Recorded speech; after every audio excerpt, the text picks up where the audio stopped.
दोस्तों, मनुष्य के शरीर में 7 चक्र होते हैं। इन्हें सृष्टि की समस्त शक्तियों का केंद्र माना जाता है। मान्यता है कि इन चक्रों के इर्द गिर्द शरीर की ऊर्जा एकत्रित होती है।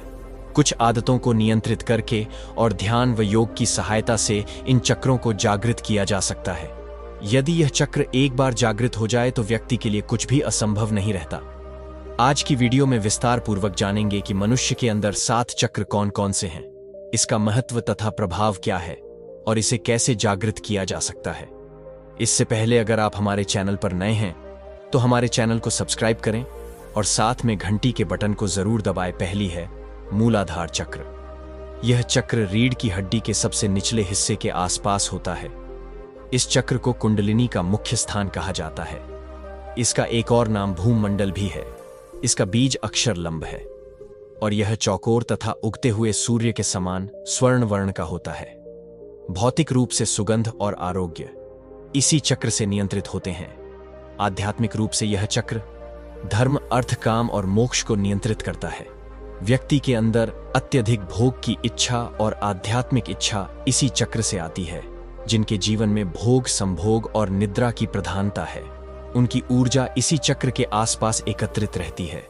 मनुष्य तब तक पशु वाला ध्यान लगाने से यह चक्र जागृत होने लगता है। इस चक्र के जागृत होने पर व्यक्ति के भीतर वीरता, निर्भीकता और आनंद का भाव जागृत होता है। सिद्धियां प्राप्त करने के लिए वीरता, निर्भीकता और जागरूकता का होना जरूरी है। दूसरा है स्वाधिष्ठान चक्र।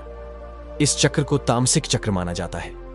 यह चक्र मूल से 4 अंगुल ऊपर स्थित होता है और इसकी 6 पंखुड़ियां हैं। इस चक्र का बीज मंत्र वम है। यह जल तत्व का चक्र है तथा इस चक्र का स्वरूप अर्धचंद्र आकार है। इस चक्र से निम्न भावनाएं नियंत्रित होती हैं: अवहेलना, सामान्य बुद्धि का अभाव, आग्रह, अविश्वास, सर्वनाश और क्रूरता आदि। इसी चक्र से व्यक्ति के अंदर काम भाव और उन्नत भाव जागृत होता है।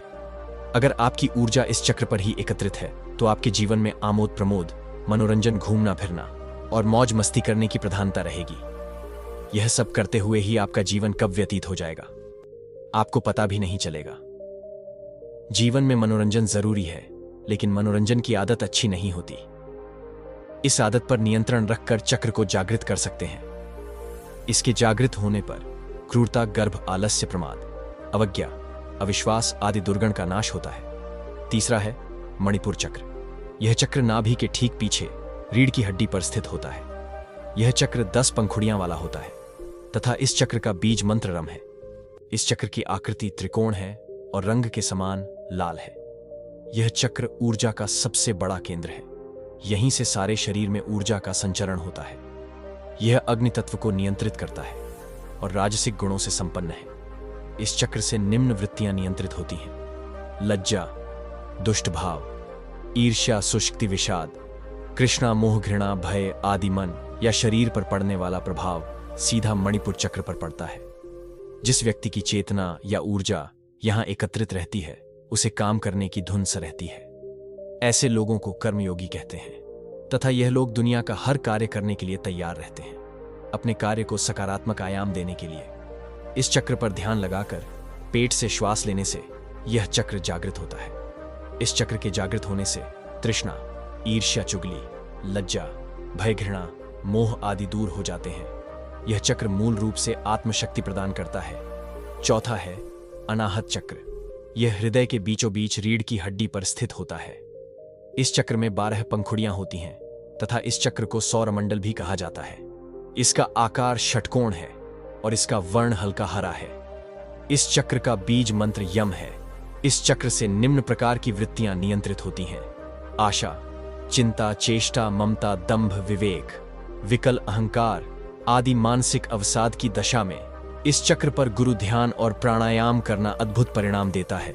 आध्यात्मिक रूप से यह चक्र धर्म, अर्थ, काम और मोक्ष को नियंत्रित करता है। व्यक्ति के अंदर अत्यधिक भोग की इच्छा और आध्यात्मिक इच्छा इसी चक्र से आती है। जिनके जीवन में भोग, संभोग और निद्रा की प्रधानता है, उनकी ऊर्जा इसी चक्र के आसपास एकत्रित रहती है।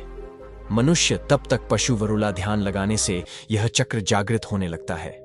इस चक्र के जागृत होने पर व्यक्ति के भीतर वीरता, निर्भीकता और आनंद का भाव जागृत होता है।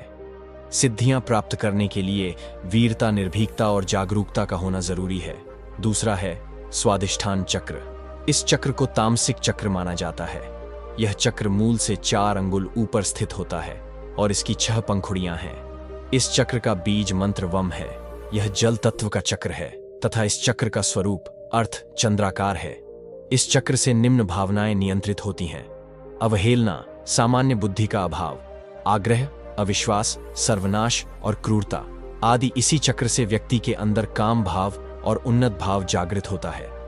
भौतिक ध्यान, कल्याण, महान कार्य, ईश्वर में समर्पण, विश्व और अमृत आदि। यह चक्र आकाश तत्व और 8 सिद्धियों से संबंध रखता है तथा संगीत के 7 सुर इसी चक्र द्वारा उत्पन्न होते हैं। कुंडली शक्ति का जागरण होने से जो ध्वनि आती है वह इसी चक्र से आती है। इस चक्र के गड़बड़ होने से वैज्ञानिक रूप से थायराइड जैसी समस्याएं और वाणी की विकृति पैदा होती है। यह चक्र और भी उच्चतम आध्यात्मिक अनुभूतियां देता है तथा सारी की सारी सिद्धियां इसी चक्र में पाई जाती हैं। सामान्य तौर पर यदि आपकी ऊर्जा इस चक्र के आसपास एकत्रित है तो आप अति शक्तिशाली होंगे। कंठ में संयम करने और ध्यान लगाने से यह चक्र जागृत होने लगता है। मनुष्य को इसके जागृत होने पर 16 कलाओं और 16 विभूतियों का ज्ञान हो जाता है। इसके जागृत होने से जहां भूख और प्यास को रोका जा सकता है, वही मौसम के प्रभाव को भी रोका जा सकता है। छठा चक्र है आज्ञा चक्र। यह दोनों भोह के बीच स्थित में होता है। यह चक्र 2 पंखुड़ियां वाला होता है। एक पंखुड़ी काले रंग की है और दूसरी पंखुड़ी सफेद रंग की है। सफेद पंखुड़ी ईश्वर की ओर जाने का प्रतीक है और काली पंखुड़ियों का अर्थ सांसारिक की ओर जाने का प्रतीक है। इस चक्र के 2 अक्षर और बीज मंत्र ओम है। इस चक्र का कोई ध्यान मंत्र नहीं है क्योंकि यह 5 तत्वों और मन से ऊपर होता है। इस चक्र पर मंत्र का आघात करने से शरीर के सारे चक्र नियंत्रित होते हैं। इस चक्र पर इड्डा, पिंगला और सुमना आकर खुल जाती है और मन मुक्त अवस्था में पहुंच जाता है।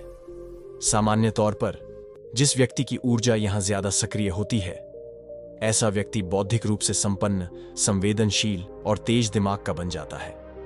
लेकिन वह सब कुछ जानने के बावजूद मौन रहता है। घरे कुटी के मध्य ध्यान लगाते हुए साक्षी भाव में रहने से यह चक्र जागृत होने लगता है। यहां अपार शक्तियां और सिद्धियां निवास करती हैं। इस आज्ञा चक्र के जागरण होने से यह सभी शक्तियां जाग पड़ती हैं और व्यक्ति एक सिद्ध पुरुष बन जाता है। 7वां है सहस्रार चक्र। यह मस्तिष्क के सबसे ऊपरी हिस्से अर्थात जहां छोटी रखते हैं वहां पर स्थित होता है। यह सहस्त्र पंखुड़ियों वाला होता है और बिल्कुल उजले सफेद रंग का है। इस चक्र का ना तो कोई ध्यान मंत्र है और ना ही कोई बीज मंत्र। इस चक्र पर केवल गुरु का ध्यान किया जाता है। कुंडलिनी जब इस चक्र पर पहुंचती है तब जाकर वह साधना की पूर्णता पाती है और मुक्ति की अवस्था में आ जाती है। इसी स्थान को तंत्र में काशी कहा जाता है तथा इस स्थान पर सद्गुरु का ध्यान या कीर्तन करने से व्यक्ति के मुक्ति मोक्ष का मार्ग सहज हो जाता है। यदि व्यक्ति यम नियम का पालन करते हुए यहां तक पहुंच गया तो वह आनंदमय शरीर में स्थित हो जाता है। ऐसे व्यक्ति को संसार, संन्यास और सिद्धियों से कोई मतलब नहीं रहता है। लगातार ध्यान करते रहने से मनुष्य जब मूलाधार चक्र से होते हुए सहस्त्र तक जागृत कर लेता है तब वह व्यक्ति परमहंस के पद को प्राप्त कर लेता है। मित्रों, मन भी एक चक्र है और मन से बड़ा कोई चक्र, कोई शक्ति नहीं है।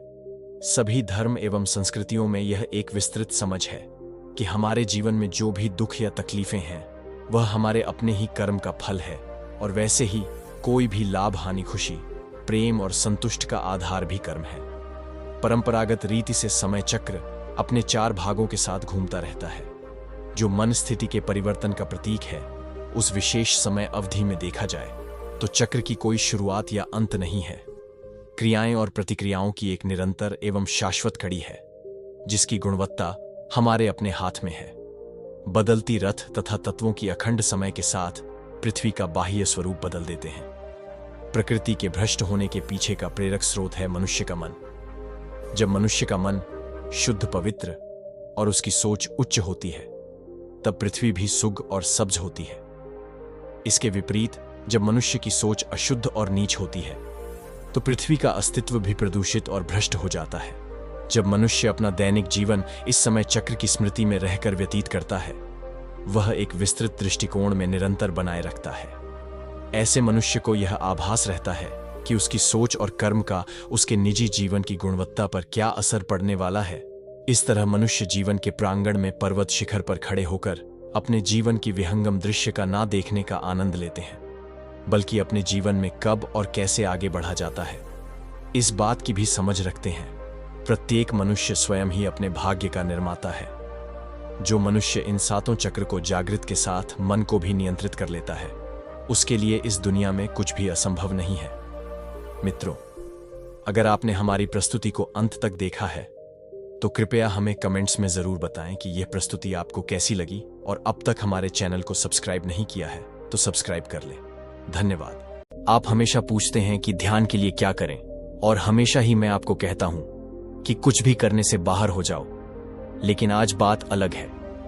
आज का विषय इतना अद्भुत है, इतना नया है कि शायद यह आपको और कहीं नहीं मिल सकता। एक ऐसा ध्यान जो आपके पूरे जीवन को ध्यान से भर दे, फिर आपको अलग से किसी ध्यान की जरूरत ही ना रहे। वास्तविक ध्यान वही है जब आप कभी ध्यान से बाहर होते ही नहीं, यहां तक कि आपकी नींद भी आपके लिए ध्यान बन जाती है। आज केवल आपको धैर्य की जरूरत है। पंचतत्व जिनसे आपका जीवन बना है, यह आपके जीवन में कैसे चमत्कार कर सकते हैं, इसे आप बहुत ही सरलता से समझ जाएंगे। यह सीधा आपको परमात्मा के साथ जोड़ने में सक्षम है। इसका आसान से भी ज्यादा आसान तरीका पूरी संभावना है कि आज आपका जीवन बदल जाएगा। वही पृथ्वी है, वही आकाश है, वही संसार है। विज्ञान बाहर के संसार की खोज करता है, अध्यात्म भीतर के मन की खोज करता है। विज्ञान जानना चाहता है कि संसार कैसे बना। वह कितना भी जान जाए हमेशा अधूरा ही रहेगा। लेकिन जो मन को जान जाता है, जो अपने भीतर को जान जाता है, वह बाहर भी सब जान जाता है, क्योंकि आपका मन पूरी सृष्टि से जुड़ा है। आपकी चेतना और ब्रह्मांड की चेतना एक ही है। मन को जानने का अर्थ है होशपूर्ण जीवन, अपने जीवन की बेहोशी को तोड़ना। जब आप सोते हैं तो आपको आपका कुछ भी पता नहीं चलता, लेकिन जब आप जाग भी रहे हैं तब भी करीब करीब आप सोए हुए हैं। जैसे ही आप होशपूर्ण होने लगते हैं, तब आप नींद में भी पूरे होशपूर्ण होकर सो सकते हैं। तब आपको जागने का भी पता चलता है और सोने का भी पता चलता है। तब नींद भी आपका ध्यान बन सकती है। ध्यान के अर्थ है कुछ भी नहीं करना, करने से बाहर हो जाना, जहां सब कुछ ठहर जाए, जहां मन में कोई विचार ना उठे, जहां मन की सारी तरंगे, सारे विचार शांत हो जाएं। आप अभी और यही के पल में आ जाएं। ध्यान में सबसे मुश्किल यही होता है कि मन के विचारों को कैसे रोकते हैं। इसलिए ध्यान के अलग अलग प्रयोग किए जाते हैं। कभी संगीत का सहारा लिया जाता है ताकि मन को खाली किया जा सके। जब आप खाली होते हैं तब आप ब्रह्मांड की समस्त चेतना से जुड़ जाते हैं। तभी आपके जीवन में जागरण आ जाता है, आप होशपूर्ण हो जाते हैं। आप किस विधि से होशपूर्ण होते हैं यह महत्वपूर्ण नहीं है। विधि चाहे कोई भी हो, बस आप होश से भर जाए, यही महत्वपूर्ण है। आज आप एक ऐसी विधि के बारे में जानेंगे जो बिल्कुल सरल है, बिल्कुल सहज है। इसे कोई भी कर सकता है, कहीं भी कर सकता है, और यह विधि अत्यंत शक्तिशाली है। आप कितनी भी गहरी नींद में हो, कितनी भी गहरी बेहोशी का जीवन हो, यह किसी भी बेहोशी को तोड़ने में पूरी तरह सक्षम है। नाम खुमारी नान का छड़ी रहे, दिन रात वह मस्ती, वह नशा, वह आनंद की खुमारी जो कभी समाप्त ही नहीं होती, वही परमानंद की स्थिति। अगर आप भी पाना चाहते हैं तो आप आज की वीडियो आपके लिए ही है। जिस संसार में आप रहते हैं, जिस पृथ्वी पर आपका जीवन है, यह संसार 5 तत्वों से बना है। इसे तो सभी जानते ही हैं, पृथ्वी, जलवायु, आकाश और अग्नि। लेकिन आप इसे केवल शब्दों में ही जानते हैं, इसका अनुभव अभी आपको नहीं हुआ। आज की इस विधि में आप इन्हीं 5 तत्वों का पूरा अनुभव करेंगे। आपका शरीर भी इन्हीं 5 तत्वों से बना है, और ठीक उसी अनुपात में जैसे पृथ्वी पर 92% पानी, आपके शरीर में भी 92% पानी है। सबसे ज्यादा पानी की मात्रा है। यह पानी क्या है? अगर आप ठीक से देखेंगे तो पाएंगे कि पानी एक अद्भुत रहस्य है, और अपति विज्ञान भी जान रहा है कि पानी निर्जीव नहीं है, पानी जीवंत है। विज्ञान कहता है कि पानी एक तरह का कंप्यूटर है जो आज तक की सारी जानकारी को अपने भीतर सुरक्षित रखे हुए है। कैसे संसार बना है, कैसे जीवन पृथ्वी पर आया है, इसको कोई नहीं जानता। बस इसके बारे में केवल अनुमान लगाए जाते हैं, लेकिन पानी के पास यह सारी जानकारी मौजूद है। ठीक इसी तरह से यह 5 तत्व, पृथ्वी, जल, वायु, आकाश और अग्नि, यह सभी अपने आप में अद्भुत रहस्य है। आपको ऐसा लगता है कि आप इन्हें जानते हैं, लेकिन थोड़ा गहरा देखना शुरू करें तो आपको पता चलेगा कि आप कुछ भी नहीं जानते हैं। आप केवल इनके नाम जानते हैं। वह नाम भी आपके ही द्वारा दिए गए हैं। आप बस चीजों को नाम देते हैं और समझने लगते हैं कि आप उसे जान गए। वास्तव में तो आप कुछ भी नहीं जानते। जैसे ही आप अपने अज्ञान को जान जाते हैं, जैसे ही आप जान जाते हैं कि आप कुछ भी नहीं जानते हैं, तो आप एक गहरे आश्चर्य में उतर जाते हैं। आपका आश्चर्यचकित हो जाना ही पहली सीढ़ी है। अपने अज्ञान को जान लेना ही ज्ञान का पहला चरण है। जरा अभी सोच कर देखें कि आग क्या है। जरा अपने मन पर अग्नि के अक्ष को उतारे, क्या है अग्नि? आप हैरान हो जाएंगे। जरा पानी को सोचिए, जरा आकाश को सोचिए, पृथ्वी पर विचार करें, और वायु, वह ऑक्सीजन जिसके बिना आपका जीवन 2 मिनट भी संभव नहीं है। यह 5 तत्व जिन पर कभी जीवन में आपने ध्यान ही नहीं दिया, यही आपका जीवन बदल देंगे। आप सांस लेते हैं, आप पानी पीते हैं, पृथ्वी से आपको भोजन मिलता है। आपके जीवन के लिए जो भी आवश्यक है, जो भी पदार्थ है, सब आपको पृथ्वी से ही मिलता है। अभी आपने जो कपड़े पहने हैं, क्या कभी आपने सोचा कि यह कभी किसी खेत में एक पौधे के रूप में उगे हुए थे? जो आपका मकान बना, उसमें जितना भी पदार्थ लगा हुआ है, कभी ख्याल किया कि वह कहां कहां से उठकर आया है? अग्नि, क्या अग्नि के बिना आप अपने जीवन की कल्पना कर पाएंगे? फिर आकाश, जो बिल्कुल खाली है, जहां कुछ भी नहीं है, जहां कुछ भी नहीं है, वही तो सारा ज्ञान है। इसलिए तो मन को खाली करना पड़ता है। मन भरा है कचरे से। ज्ञान के लिए जगह ही कहां है? जहां कुछ भी नहीं होता, वह अपने आप ही आकाश से भर जाता है। लेकिन जहां पहले से ही कुछ मौजूद हो, जहां दीवारें हों, वहां आकाश नहीं भर सकता। आपने जो भी ज्ञान किताबों से सीखा है, जो भी बाहर से लिया है, बस उससे खाली हो जाओ और कुछ भी करने की जरूरत नहीं। आकाश के अर्थ है खाली हो जाना। जितना जितना आप पंचतत्व के बारे में विचार करोगे, आप एक विषम, एक हैरानी से भरते जाओगे। अब पूछते हैं, प्यास को कैसे जगाए? इससे ज्यादा आसान कोई रास्ता नहीं। तुम हैरान होते चले जाओगे। तुम आज भी सब कुछ देखते हो जो तुम्हें किसी हैरानी से नहीं भरता, लेकिन जितना ज्यादा तुम संवेदनशील होते जाते हो, उतनी ही हैरानी से भरते जाते हो। हर चीज तुम्हें हैरान कर देती है। कल भी तुम इसी नदी को देखते थे, कल भी तुम इन्हीं पेड़ों को देखते थे, कल भी तुम सांस लेते थे, भोजन करते थे, पानी पीते थे। लेकिन जैसे ही होश पूर्ण हुए, जैसे ही होश जागा, तो पूरी दृष्टि बदल गई। अब यह नदी, यह पेड़ पौधे, यह सारा संसार आपके लिए एकदम नया है। इसे आज से पहले तुमने कभी नहीं देखा। जितना आप हैरानी से भरते हैं, उतनी ही प्यास जगना शुरू हो जाती है। जब तक समझते रहे कि आप जानते हो, तो प्यास की कोई जरूरत ही नहीं थी। जैसे ही पता चला कि कुछ भी नहीं जानते, तो प्यास को जगाना नहीं पड़ता।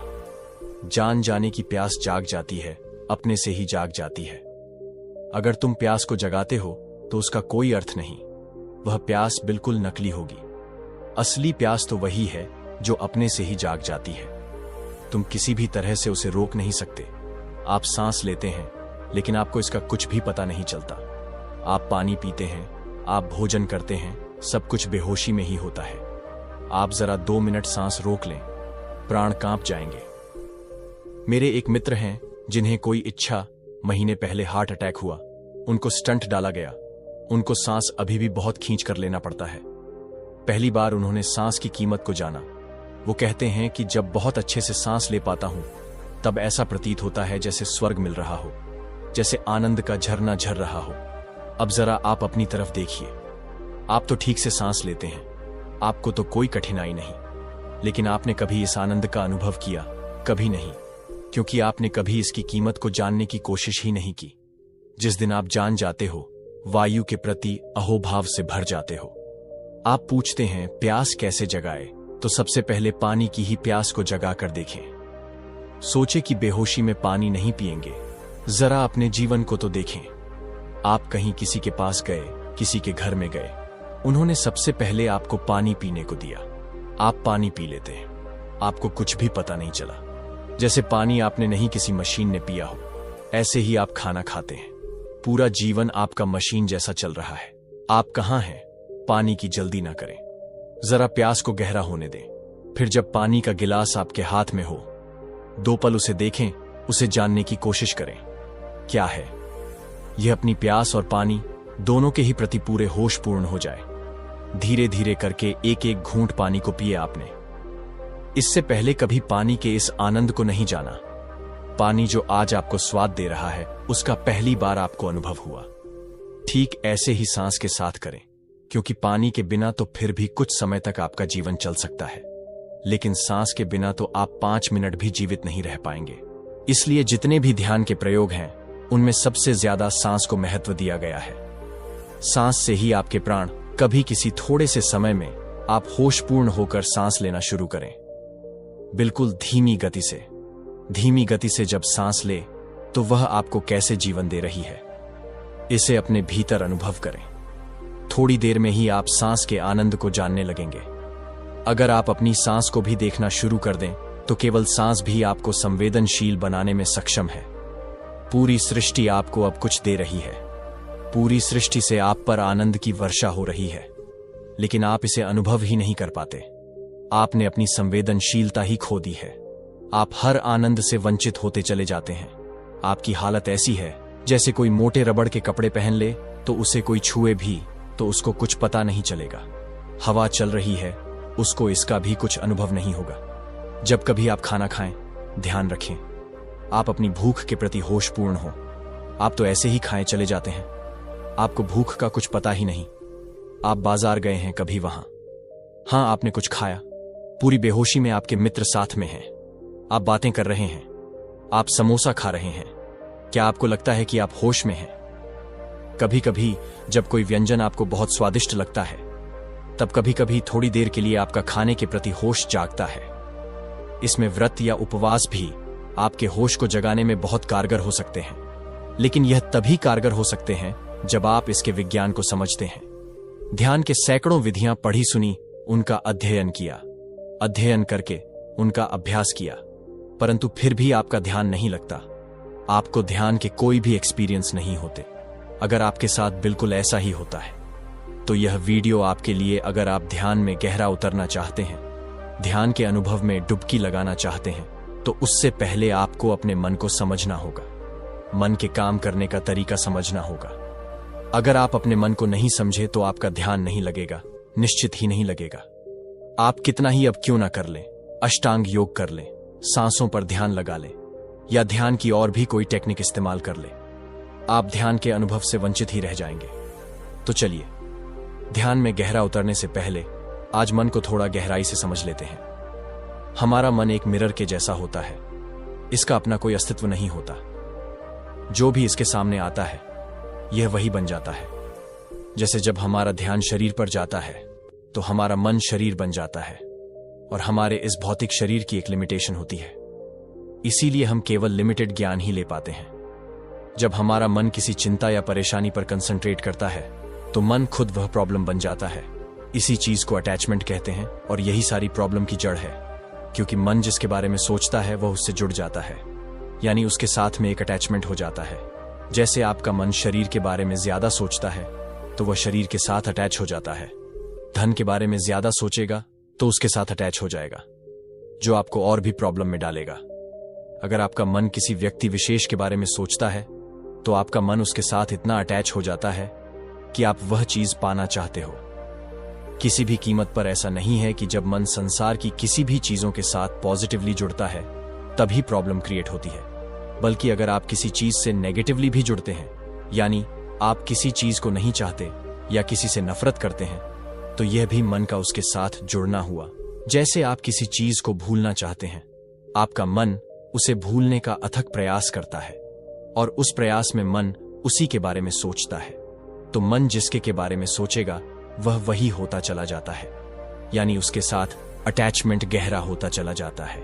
तो कुछ अर्थों में कई बार मित्र से ज्यादा शत्रु आपके क्लोज होता है, यानी आपका मन जितनी छोटी चीजों के बारे में सोचेगा वह आपको उतना ही छोटा बना देगा, जिसके कारण आपके दिमाग में किसी भी चीज के प्रति एक इमिटेशन क्रिएट होने लगती है, और आपका दिमाग उतनी ही चीजों में उलझा रहता है जितना आपका मन उसे आदेश देता है। अगर यह मन किसी तरह से अंतर्मुखी हो जाए तो इसका स्वभाव इन्फिनिटी बन जाता है, क्योंकि आपकी आंखें खोलते ही बाहर जो दिखाई देता है वहां लिमिटेशन है, वह सब कुछ लिमिटेड है। पर जब आपकी आंखें बंद होती हैं और आप अपने भीतर जाने का प्रयास करते हैं तो वहां अनंत गहराई है, अनंत रहस्य छुपे हैं। आपके भीतरी आकाश का कोई अंत नहीं है, वहां अनंत फैलाव है। यानी जब आपका मन इधर उधर की चीजें छोड़कर खुद पर कंसंट्रेट करने लगे, तब उसे ध्यान कहते हैं। और ध्यान की भी कुछ स्टेजेस होती है, जिसमें ध्यान की अंतिम स्टेज है समाधि। अब मैं आपके ध्यान का अनुभव बताता हूं। जब आप ध्यान करने बैठते हैं, अपनी आंखें बंद करते हैं और किसी एक वस्तु या किसी एक चीज पर कंसंट्रेट करते हैं। जैसे मान लीजिए मैंने कई बोला है, अपनी सांसों पर ध्यान लगाओ, तो आप अपनी सांसों पर ध्यान लगाने का प्रयास करते हैं। आती जाती सांसों को देखते हैं। वहां कंसंट्रेट करते करते आपके मन में कुछ विचार आने लगते हैं। आप उनमें से किसी भी एक विचार को पकड़ लेते हैं। विचार को पकड़ते ही और नए विचारों की श्रृंखला शुरू हो जाती है, क्योंकि मन का जो स्वभाव है वह भटकना है, निरंतर काम करते रहना है, निरंतर विचार पैदा करते रहना है। अब आप अपने मन को वह करने से रोक रहे हैं, ध्यान में शांत होने का प्रयास कर रहे हैं, पर मन आपसे अधिक बलवान है। आपके ब्रेन आपके दिमाग से बलवान है, तो वह आपके विचारों के साथ बहा कर ले जाता है और आप कुछ देर ध्यान का प्रयास करते करते छोड़ देते हैं। लेकिन अगर आप ध्यान करते समय किसी भी विचार को ना पकड़े, विचार आता है तो उसे आने दें और वापस ध्यान अपनी सांसों पर लेकर आए, या जिस पर भी आप कंसंट्रेट कर रहे हो। विचार आए, देखें और छोड़ दें। फिर धीरे धीरे आपका दिमाग आपके मन से ज्यादा ताकतवर होने लगेगा। फिर आपका मन स्थिर रहने लगेगा। फिर धीरे धीरे आपका मन ध्यान में लगने लगेगा। ध्यान मतलब आप जिस पर ध्यान दे रहे हैं, यानी आपकी सांसें या कोई मंत्र या कुछ भी। जब आपका मन आपका साथ देने लगेगा, उसके बाद आपका मन उस ऑब्जेक्ट को भी खोने लगेगा जिस पर वह ध्यान लगा रहा था, और वह दोनों ही चीजें एक हो जाती हैं। अब चाहे वह आपकी सांसें हो जिस पर आप ध्यान लगा रहे थे, या कोई मंत्र हो, यानी मन वही रूप ले लेता है। यानी जब आपके मन का पूरा कंसंट्रेशन किसी एक बिंदु पर केंद्रित हो जाता है और बाद में बिंदु भी खो जाए, तो इसे ध्यान कहते हैं। ध्यान की इस अवस्था के बाद आती है समाधि, यानी जहां पर आपकी सारी एनर्जी जो शरीर और सेंसेस बिखरी हुई थी, सेंसेस यानी आपकी 5 इंद्रियां, ये एनर्जी मन में एकत्रित होकर उसके साथ एक हो जाती है और फिर मन अपना अस्तित्व खो देता है। साथ ही साथ आपका ध्यान करता हुआ शरीर अपना भार को देता है। यानी साधक को इस स्टेज में ना तो अपने शरीर का पता चलता और ना ही मन का, वह इन दोनों के पार निकल जाता है। इसी स्थिति को समाधि कहते हैं। बाकी ध्यान के किसी भी प्रयोग में आपका मन पूरे साहस और शक्ति के साथ वहां से हटने की कोशिश करेगा और वह आपके विचारों के समुद्र में डुबाने की कोशिश करेगा, जिसमें कि ज्यादातर साधक तो डूब ही जाते हैं और वह ध्यान का प्रयोग करना रोक देते हैं। अपने मन को हराने का केवल एक ही तरीका है कि मन को हराना नहीं, आपको केवल अभ्यास करना है। मन से कोई दुश्मनी नहीं, मन जो करता है उसे करने दो। आपके उसे देखो और दूर हट जाओ। आपके निरंतर अभ्यास की तलवार एक दिन उस मन के टुकड़े टुकड़े कर देगी और फिर आप गहरे ध्यान के अनुभव में डूब पाएंगे। सभी मित्रों से मेरा वादा है कि आज ही अभी ही आप मेरे साथ ध्यान में प्रवेश करेंगे। बहुत सुन चुका हूं आपसे कि ध्यान में प्रवेश नहीं होता। आज इसी वीडियो में मैं आपको ध्यान में प्रवेश की पहली झलक दिखा रहा हूं। अगर आप भी ध्यान में प्रवेश करना चाहते हैं तो मैं आपको अभी ध्यान में ले जाने के लिए तैयार हूं। आपको आज केवल इतना करना है कि जो भी आज मैं आपसे बोल रहा हूं, अपना पूरा ध्यान केवल इसी पर लगा देना है। मेरे शब्दों के साथ साथ जो पीछे एक नाद का स्वर आपको सुनाई पड़ेगा, उसकी धारा के साथ अपने आप को जोड़ देना है। पूरा स्मरण रखना है कि आपका ध्यान और कहीं भी नहीं जाए। अगर इस बीच में कोई विचार आपके मन में उठे तो तुरंत अपने आप को वापस यही लेकर आए। ऐसा होगा भी, बार बार मन कहीं और चला जाएगा, लेकिन आपको इसे याद रखने की कोशिश करनी है कि मन को वापस ले आना है। बस इतना ही आपने अगर आज कर लिया तो आज और अभी पहली बार आपको ध्यान की एक झलक मिलने वाली है। फिर आप इसका प्रयोग मेरी किसी भी वीडियो के साथ कर सकते हैं, क्योंकि मैं हमेशा गहरे ध्यान में रहकर ही आपसे बोलता हूं। मेरा ध्यान आपको स्पर्श करने के लिए पर्याप्त है। ऐसा करते समय कुछ मित्रों को नींद आ सकती है, लेकिन उसकी कोई चिंता ना करें। जो भी आपके साथ हो होने दें। कोई विरोध नहीं, कोई रुकावट नहीं। जो हो रहा है बस होने दें।